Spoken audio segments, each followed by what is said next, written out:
પાવાગઢ મહાકાળી માતાજીના મંદિરે કાલ ગ્રુપ દ્વારા 51 ફૂટની ધ્વજા ચડાવવામાં આવી. પંચમહાલ જિલ્લાના હાલોલ તાલુકામાં આવેલા પાવાગઢ પર્વત પર લાખો શ્રદ્ધાળુઓના આસ્થાના કેન્દ્ર, જગતજનની અને 52 શક્તિપીઠોમાંથી એક શક્તિપીઠ એવા પાવાગઢ મહાકાળી માતાજીના મંદિરે સુરદાસ દાદાની વાડીવાળી કાળકા માતાજીની કૃપાથી મહાકાળી ધામ તગડી અને સુરત કાલ ગ્રુપ દ્વારા ધ્વજા ચડાવવામાં આવી હતી.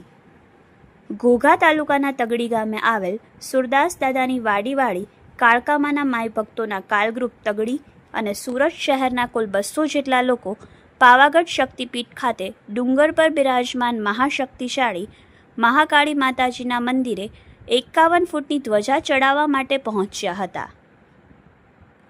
જ્યાં મંદિરના પૂજારી દ્વારા શાસ્ત્રોક્ત વિધિ અને મંત્રોચ્ચાર સાથે ધ્વજાનું પૂજન, ધૂપ અને આરતી કરાવવામાં આવી હતી.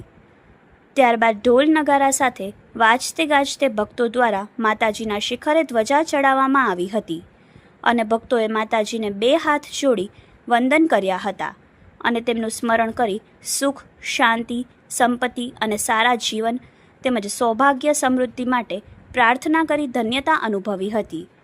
સાથે જ માય ભક્તોએ મહાકાળી માતાજીના સાનિધ્યમાં અનેરા મહિમા, શ્રદ્ધાભાવ અને ભારે આસ્થા ઉત્સાહ સાથે ભક્તિમાં લીન થઈને મન મૂકીને મંદિરમાં પટાંગણમાં માતાજીની ભક્તિમાં ગરબાના તાલે ઝૂમ્યા હતા અને ધન્યતાનો અનુભવ કર્યો હતો. Reporter Anil Jogani, Yashvi Gujarat news, Surat.